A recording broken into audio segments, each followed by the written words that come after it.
facing a reading slump and don't know what to do about it? Well, this video is for you.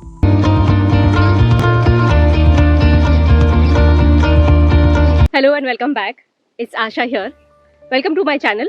Guys, today is my last day of this Malvan trip that I was doing with my friend. And we went mountain climbing and I found myself a perfect little spot. And since I already had my shooting gear with me, I thought I'm going to make the most of this opportunity and I decided to shoot. So in this video, I am going to talk about some of the books that will help you get out of a reading slump if and when you're facing one. And why I did this is because in my last video, a few of you had asked me what are some of the books that you should be reading if you're feeling demotivated to read, and this is a response video to that. So I want to request you to watch this video right till the end, because a lot of great titles coming up, guys, and you would definitely want to not miss out any of these recommendations. So let's go. Just a quick request, guys, once again, since I'm shooting in the outdoors and because I just couldn't not share this particular experience, the particular ambience on the place that I just couldn't not share this with you. So I am shooting in the outdoors again, so obviously a lot of disturbances, which I totally understand. I have tried to minimalize all of that as much as possible, but if it's still kind of distracting you, I do sincerely apologize. I still hope that you're able to enjoy my video right till the end. So guys, first things first, I want you to quickly subscribe to my channel so that you do not miss out on any of my videos. Well, a lot of amazing recommendations coming your way on my channel time and again, and I'm sure that you do not want to miss out on any of that. So please hit on the subscribe button.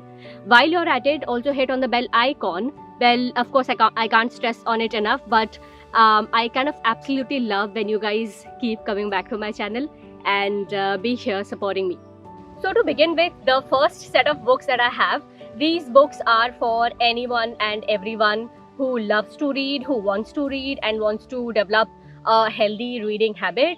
So these books are easy to go. They come from different genres, and you won't fall wrong with these titles at all, because these are personally my favorites. I have read them quite a lot of times, and these books, the way I have chosen these books is such that most of these are short stories and these are novellas than full-fledged novels or a series or stuff like that. Because if you're in a reading slump and you're planning to get out of it, you need something light, you need something easy, and you need something which is not so taxing on the brain. So that's the reason I was very careful with the list that I was putting together for you guys.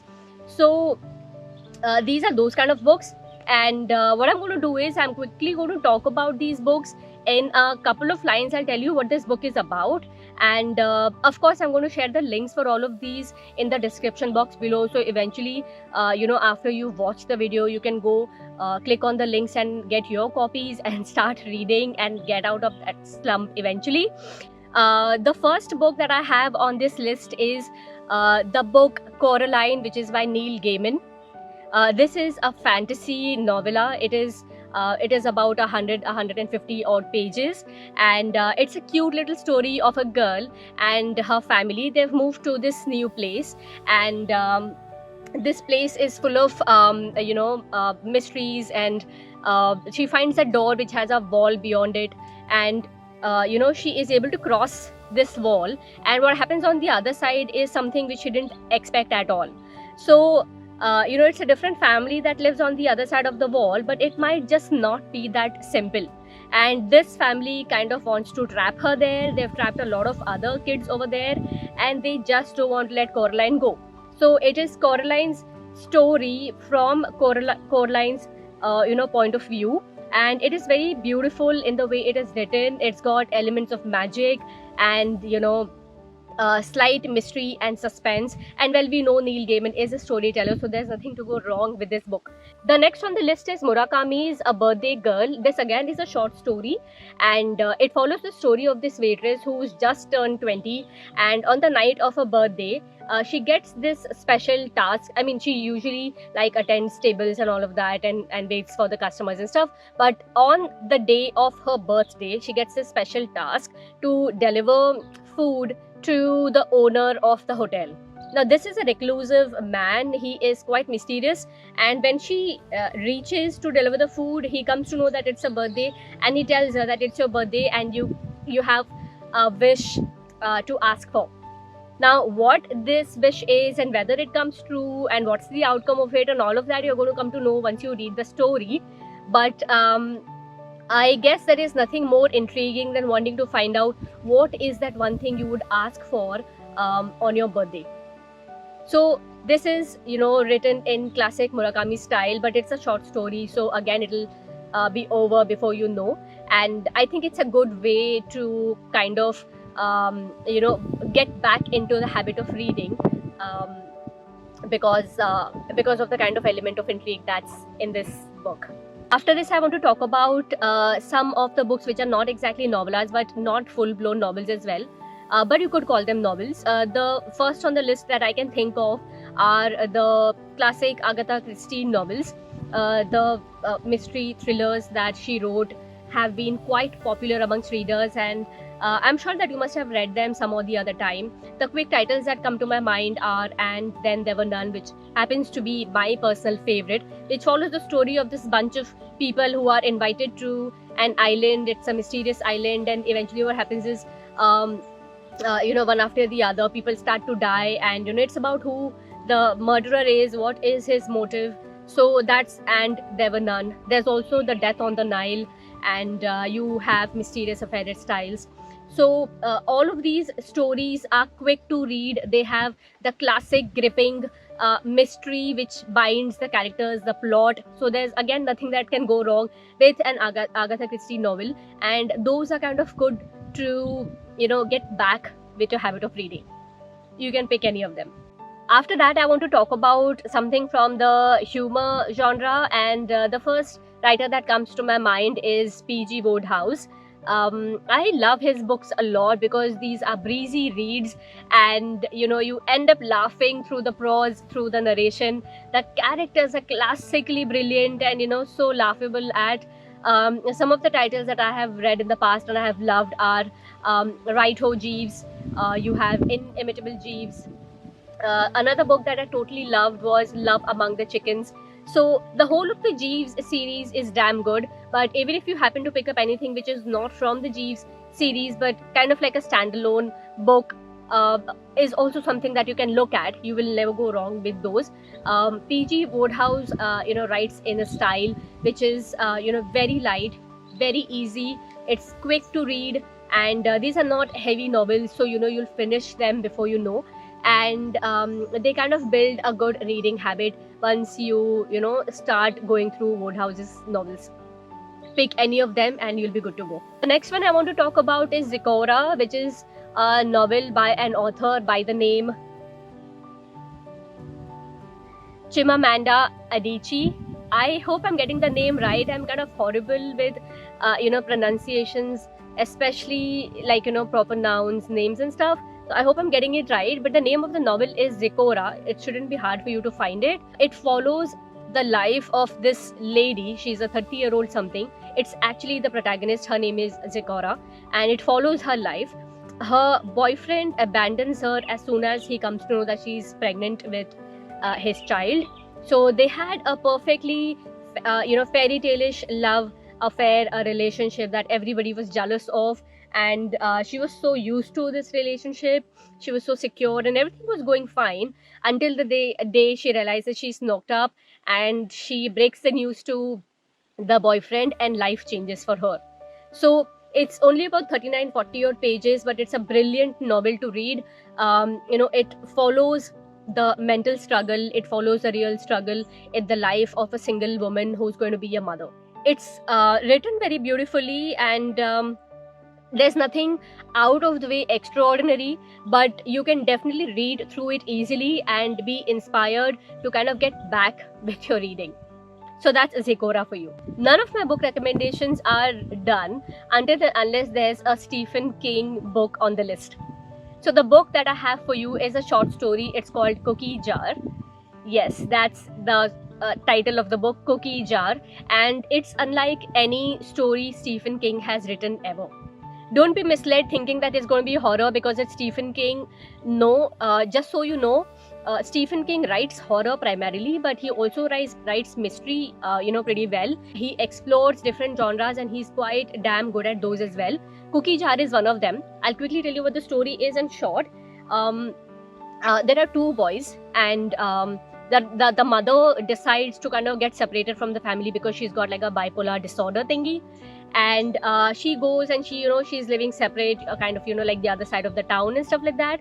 So these two brothers kind of keep visiting her on and off. Her health is getting bad yet, until one final day, she commits suicide or something like that.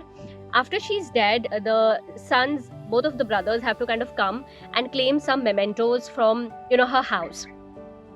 Now, one thing that they remember is every time when they used to come to meet the mother, she used to give them cookies to eat, which they absolutely loved. So what the younger brother does is he takes the cookie jar itself and he keeps that as a memento with himself. What he eventually realizes is that the cookie jar is not what it looks like. Now, what the mystery is and what the actual story is, that is something you'll come to know when you read it. And I so damn want you to read this book because it's absolutely beautiful.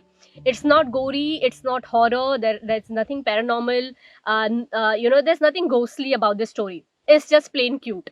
Read this book. And then the next one is A Boy Called Christmas by Matt Haig. Don't get me wrong, this book can be read any given time of the year. Just because it's about Christmas and it's got like a Christmas feeling and it's got Christmas in the title, it doesn't mean that you have to read it only during the Christmas season. You can pick this book up anytime. This book is pure fantasy. It is magical. It's got all the elements of a perfectly, thrilling novel. It's not mystery, but yeah, it does have undertones of mystery. But the best part is it's got fairies, it's got elves, and it's got all of the other elements of a great fantasy book. This book is about Father Christmas and how he came to be Father Christmas, what was his life before he was Father Christmas, his family, and stuff like that. That's all I'm going to tell you because I want you to go and pick this book up and you can thank me later because I know that you're going to love this book. I am someone who loves dogs. I am a total die-hard dog person. So I am always on the lookout for books which have dogs as characters or which have dogs as some elements in the story, plot, etc. And that's the reason why the next title is The Art of Racing in the Rain by Garth Stein. And this is the story of Enzo. Enzo, who is a dog, who lives with Denny, and he is about to die. It's his last few days perhaps, and he recounts his story, how he came to be with Denny and what his life was. Denny is actually a race car driver, and what he's learned living with Denny, what Denny's learned living with him. You know how it goes. Dogs teach us more than we can ever teach them. So this is a very beautiful story of Enzo, and a few times you're going to end up feeling if you had an Enzo in your life. That's how it left me feeling, because I lost Alfie a couple of years back, but there's not one day I don't miss him. And reading The Art of Racing in the Rain made me feel like, damn, I want Alfie back. So this is a very cute book, guys. Read the story of Enzo's life. And then I have some other novels such as Harry Potter. Harry Potter, the initial books are very easy and they are quick to go. And I think when you're facing a reading slump, you actually just need books which are easy and not cerebral. And Harry Potter books are like that. So you are safe with the, I think the first 2 or 3 books. Go and pick them up. You will easily, get back into the habit of reading and you love them too. Apart from that, I think if I want to talk about a few from the romance genre, because I do understand that a lot of us love reading romance books. So, a couple of books that come to my mind right now are The Notebook or A Walk to Remember by Nicholas Sparks. And these books are sweet, they are cute. They have also been adapted into movies. So these books are again good to read if you're into a reading slump. Just go to your yard and find a cozy spot for yourself and grab this book and just start reading. Those were some recommendations that I had for those who are light readers and not so much into hardcore reading. The next list of recommendations that I have are for those seasoned readers who kind of read all the time and who would like to devour like a lot of books in one go and are kind of just experiencing some temporary slump right now. The first title on this list is Rebecca by Daphne du Maurier.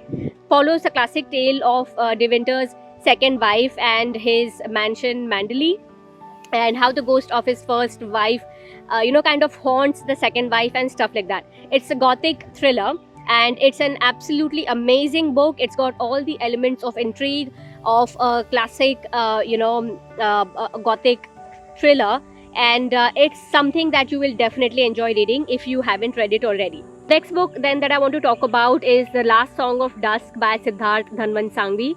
Again, one book which is an absolute favorite. It is his first book, a masterpiece which has won several awards and stuff like that. It follows the story of the iconically beautiful Anuradha and the doctor she marries, Vardhaman, and she moves to Bombay, and how their fairy tale marriage or life kind of falls apart and into pieces with a certain tragedy that hits their life with the loss of their only son. And it's a family saga in a way, but what's beautiful about this book are the characters, the richness of vocabulary of the amazing writing style that Siddharth is known for. This is a personal favorite. I've recommended it to a lot of people. Do give it a try if you haven't read it already, and I'm sure that you're going to like it. And then there's the classic novel from V.S. Naipaul, which is A House for Mr. Biswas. This again is a very popular novel. A lot of people will relate with it because of the kind of story that's at the heart of it. It follows the story of Mr. Mohan Biswas and his lifelong struggle to have a house of his own. The next book that I want to talk about is Flowers in the Attic by Virginia Andrews. I talk about this book a lot is because of the kind of story that she's created here, the kind of world she's created here. I am personally a fan of stories in smaller settings, and the whole of this book is written in just a small room, which is a room in the attic. And the flowers is actually metaphorical for kids. So there are 4 kids who are trapped in this attic, and what happens to them over a period of a very long time and how they grow and the kind of tragedies they faced. It's a classic book and it's got a certain elements of haunt, but it's not horror. When I say haunt, it's just the kind of chill that you face when you realize that it's young, really young, small kids who've been trapped up there for personal motives of the mother, that a mother can be this cruel and evil, and what's the reason behind all of that.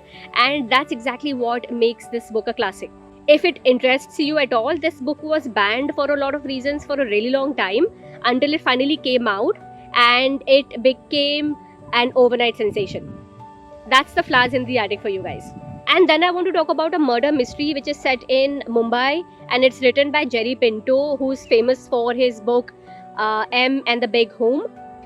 This follows a murder which happens in Matunga in Mumbai, and how a retired journalist along with his police inspector kind of try to solve the case. I think what's interesting is the kind of backdrop that's there in the story about the whole of Mumbai and how the case kind of solves itself through the narrations of the characters, and how the plots, or rather the subplots, have been very nicely laid out, and how all the loose ends tie toward the end. So it's quite fast paced and exactly the kind of book you need if you're facing like reading demotivation. This book will get you right out of it.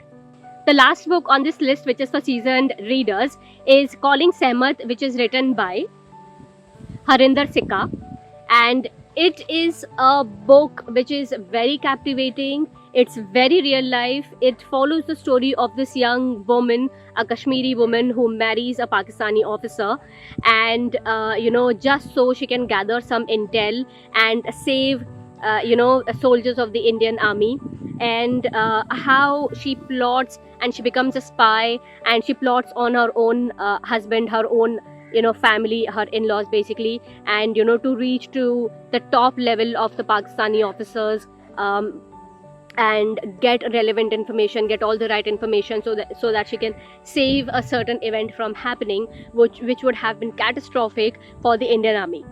Does the plot ring any bells? This is the story on which the famous Bollywood movie Razi was based on, which starred Vicky Kaushal and Alia Bhatt. This book is Calling Sehmat by Harinder Sikka, and watching the movie is one thing, but I feel that you should definitely read this book because the kind of roller coaster ride this book is, and the way it makes you feel for your country, the love that kind of starts rising, boiling for your country. And so if you get a chance, go and read the book. That's all in today's video, guys. I hope you enjoyed my video. If you watched it till the end, please click on the like button. What did you think of my recommendations? Have you read any of these titles before? If you have, do share your thoughts in the comment section below. You know how much I love to hear from you guys. See you in my next video with some amazing recommendation. Until then, be reading, be inspiring. Goodbye. Oh yeah, don't forget to subscribe now.